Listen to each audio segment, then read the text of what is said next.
Indian രാഷ്ട്രീയത്തിന്റെ ഹൃദയഭൂമിയിൽ ഇപ്പോൾ മുഴങ്ങിക്കേൾക്കുന്നത് ഒരു ചോദ്യം മാത്രമാണ്. പശ്ചിമ ബംഗാളിലെ റോബിൻഹുഡ് എന്ന് വിശേഷിപ്പിക്കപ്പെടുന്ന കോൺഗ്രസിന്റെ കരുത്തുറ്റ പോരാളി അധീർ രഞ്ജൻ ചൗധരി കാവിപ്പടയുടെ പാളയത്തിലേക്ക് പോവുകയാണോ? ശശി തരൂരിനും ദിഗ്വിജയ് സിംഗിനും പിന്നാലെ അപ്രതീക്ഷിതമായി പ്രധാനമന്ത്രി നരേന്ദ്രമോദിയെ കാണാൻ അധീർ രഞ്ജൻ എത്തിയപ്പോൾ തകർന്നത് കേവലം രാഷ്ട്രീയ മര്യാദകളല്ല, മറിച്ച് വരാനിരിക്കുന്ന ബംഗാൾ നിയമസഭാ തെരഞ്ഞെടുപ്പിന്റെ സകല കണക്ക് കൂട്ടലുകളുമാണ്. ഗംഗയുടെ തീരത്ത് പുതിയൊരു രാഷ്ട്രീയ പ്രവാഹം സൃഷ്ടിക്കാൻ ബി തയ്യാറെടുക്കുമ്പോൾ അധീറിന്റെ ഈ നീക്കം വെറും ഒരു കൂടിക്കാഴ്ചയാണോ, അതോ ഇന്ത്യ കണ്ട ഏറ്റവും വലിയ രാഷ്ട്രീയ കൂടുമാറ്റത്തിന്റെ തുടക്കമാണോ? ഡൽഹിയിലെ 7 ലോക് കല്യാൺ മാർഗിലെ പ്രധാനമന്ത്രിയുടെ വസതിയിൽ ആ കൂടിക്കാഴ്ച നടന്നപ്പോൾ പുറം ലോകം അറിഞ്ഞത് വൈകിയാണ്. എന്നാൽ വാർത്ത പുറത്തു വന്ന നിമിഷം മുതൽ ദേശീയ രാഷ്ട്രീയത്തിൽ വലിയ വലിയ ചർച്ചകൾക്ക് അത് വഴിവെച്ചു. 2024 ലോക്സഭാ തിരഞ്ഞെടുപ്പിൽ കോൺഗ്രസിന്റെ കക്ഷി നേതാവായിരുന്ന രാഹുൽ ഗാന്ധിയുടെ വിശ്വസ്തനായി ഒരു കാലത്ത് അറിയപ്പെട്ടിരുന്ന അധീർ രഞ്ജൻ ചൗധരി എന്തിനു വേണ്ടിയാണ് മോദിയെ കാണാനായി സമയം ചോദിച്ചത്? ഈ കൂടിക്കാഴ്ചയ്ക്ക് പിന്നാലെ ഉയർന്ന വിവാദങ്ങളൊന്നും ചെറുതുമല്ല. കോൺഗ്രസിനുള്ളിൽ അധീറിന്റെ ഭാവി എന്താകുമെന്ന ചോദ്യം ഇപ്പോൾ ശക്തമാണ്. സ്വന്തം തട്ടകമായ ബഹ്റാംപൂരിൽ പരാജയപ്പെട്ടതിന് പിന്നാലെ ബംഗാൾ PCC അധ്യക്ഷ സ്ഥാനം അദ്ദേഹം രാജിവെച്ചിരുന്നു. പാർട്ടിയിൽ നിന്നും അകന്നു നിൽക്കുന്ന ഈ ഒരു സാഹചര്യത്തിൽ മോദിയുമായി നടത്തിയ ചർച്ചയുടെ ടൈമിംഗ് ആണ് രാഷ്ട്രീയ നിരീക്ഷകരെ ഞെട്ടിക്കുന്നത്. ഇതൊരു രാഷ്ട്രീയ കൂടിക്കാഴ്ചയല്ലെന്നും ജനകീയ വിഷയങ്ങൾ ഉന്നയിക്കാനാണെന്നുമാണ് അധീർ രഞ്ജൻ ചൗധരിയുടെ വിശദീകരണം. അദ്ദേഹം പ്രധാനമന്ത്രിയുടെ മുമ്പിൽ വച്ച പ്രധാനപ്പെട്ട വിഷയങ്ങൾ ഇവയൊക്കെയാണ്. ബംഗാളി തൊഴിലാളികളുടെ സുരക്ഷ, BJP ഭരിക്കുന്ന ഉത്തർപ്രദേശിലും ഹരിയാനയിലും അടക്കം ജോലി ചെയ്യുന്ന ബംഗാളി കുടിയേറ്റ തൊഴിലാളികൾ വ്യാപകമായി ആക്രമിക്കപ്പെടുന്നു എന്ന പരാതി അദ്ദേഹം ഉന്നയിച്ചു. നുഴഞ്ഞുകയറ്റക്കാരായുള്ള മുദ്രകുത്തൽ, അതായത് ബംഗാളി സംസാരിക്കുന്നവരെല്ലാം ബംഗ്ലാദേശി നുഴഞ്ഞുകയറ്റക്കാരായി മുദ്രകുത്തി ആക്രമിക്കുന്നത് രാജ്യത്ത് വർഗീയ വിദ്വേഷം വളർത്താൻ കാരണമാകുമെന്ന് അദ്ദേഹം മോദിക്ക് മുന്നറിയിപ്പ് നൽകി. ഇത് രാജ്യത്തിന്റെ ഐക്യത്തിന് ഭീഷണിയാണെന്ന് അദ്ദേഹം കത്തിൽ ചൂണ്ടിക്കാട്ടി. ഭരണകൂടത്തിന്റെ വിവേചനം, അതായത് പ്രാദേശിക പോലീസ് സംവിധാനങ്ങൾ പോലും ബംഗാളി സംസാരിക്കുന്നവരെ സംശയത്തോടെയാണ് നോക്കിക്കാണുന്നത്. തിരിച്ചറിയൽ രേഖകൾ ഉണ്ടായിട്ടും അവരെ പീഡിപ്പിക്കുന്നത് ഒഴിവാക്കണമെന്ന് അദ്ദേഹം ആവശ്യപ്പെട്ടു. പിന്നെ മധുവ സമുദായത്തിന്റെ നീതി, അതായത് ബംഗാളിലെ നിർണായക വോട്ട് ബാങ്കായ മധുവ സമുദായത്തെ BJPയും തൃണമൂലും രാഷ്ട്രീയ ആവശ്യങ്ങൾക്ക് വേണ്ടി മാത്രം ഉപയോഗിക്കുകയാണെന്നും അവരുടെ യഥാർത്ഥ സാമൂഹിക ആവശ്യങ്ങളൊക്കെ ആരും കേൾക്കുന്നില്ല എന്നുള്ള കാര്യങ്ങളൊക്കെ അദ്ദേഹം കുറ്റപ്പെടുത്തി. പശ്ചിമ ബംഗാളിലെ സാഹചര്യങ്ങളൊക്കെ കേന്ദ്ര സർക്കാർ അതീവ ഗൗരവത്തോടെയാണ് നിരീക്ഷിച്ചു വരികയാണെന്ന് ഉറപ്പ് പ്രധാനമന്ത്രി നൽകിയതായിട്ടും അധീർ പിന്നീട് മാധ്യമങ്ങളോട് പറയുകയുണ്ടായി. ലോക്സഭയിൽ ശശി തരൂരിനെ പോലെയുള്ള സമുന്നതരായ നേതാക്കളെ മറികടന്നാണ് കോൺഗ്രസ് ഹൈക്കമാൻഡ് അധീർ രഞ്ജന് കക്ഷി നേതാവ് പദവി നൽകിയത്.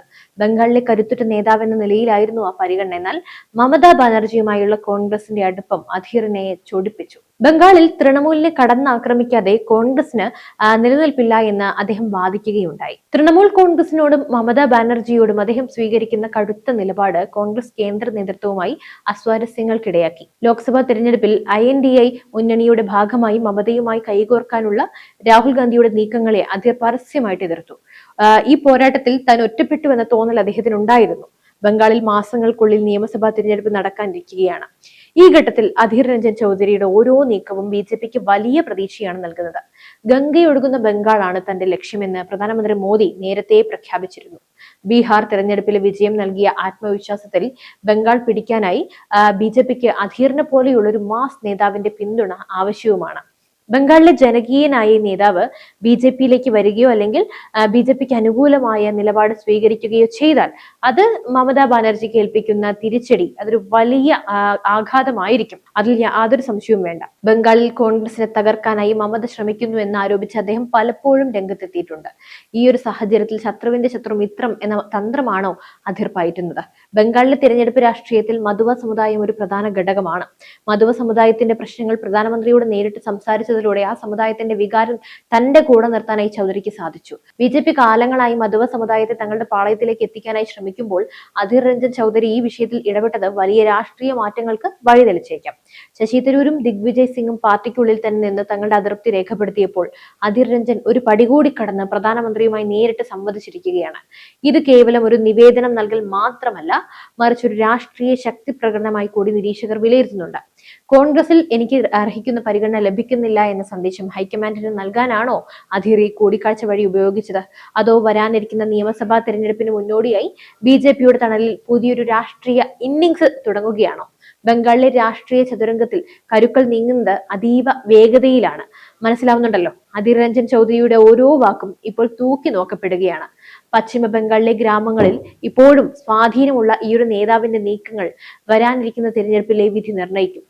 മോദി സർക്കാരിന്റെ ഈ വൻ നീക്കം ഇന്ത്യൻ രാഷ്ട്രീയത്തിൽ എന്ത് മാറ്റമാണ് വരുത്തുക എന്ന് വരും ദിവസങ്ങളിൽ നമുക്ക് കാണാം. ബംഗാളിന്റെ മണ്ണിൽ പുതിയൊരു രാഷ്ട്രീയ വിപ്ലവം പിറവിയെടുക്കുമോ, അതോ ഇതൊരു സാധാരണ കൂടിക്കാഴ്ചയായി ഒതുങ്ങുമോ?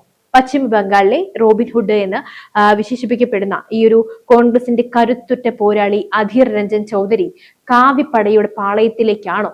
ശശി തരൂരിനും ദിഗ്വിജയ് സിംഗിനും പിന്നാലെ അപ്രതീക്ഷിതമായി പ്രധാനമന്ത്രി നരേന്ദ്രമോദിയെ കാണാൻ അധീർ രഞ്ജൻ എത്തിയപ്പോൾ തകർന്നത് കേവലം രാഷ്ട്രീയ മര്യാദകളല്ല, മറിച്ച് വരാനിരിക്കുന്ന ബംഗാൾ നിയമസഭാ തെരഞ്ഞെടുപ്പിന്റെ സകല കണക്ക് കൂട്ടലുകളുമാണ്. എന്തായാലും ഈ ഒരു മാറ്റം നമുക്ക് ഏറെ പ്രതീക്ഷയോടെ തന്നെ നോക്കിക്കാണാം. ബംഗാളിലെ മമതയുടെ സകല പദ്ധതികളും, മമതയുടെ ഗുണ്ടാ നീക്കങ്ങളും, അതുപോലെ തന്നെ ഗുണ്ടാരാജും എല്ലാം തകർന്നടിയുന്നത് കാത്തിരുന്ന് കാണാൻ ആഗ്രഹിക്കുകയാണ് ഓരോ രാഷ്ട്രീയ നിരീക്ഷകരും.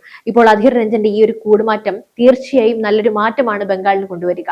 ബംഗാളിലെ സ്ത്രീകളും കുട്ടികളും സകല സാധാരണക്കാരും നേരിടുന്ന സകല പ്രശ്നങ്ങൾക്കും അന്ത്യം കുറിക്കാൻ പോവുകയാണ്. എന്തായാലും ഈ രാഷ്ട്രീയ മാറ്റത്തെ ഏറെ പ്രതീക്ഷയോടെ നോക്കിക്കാണാം.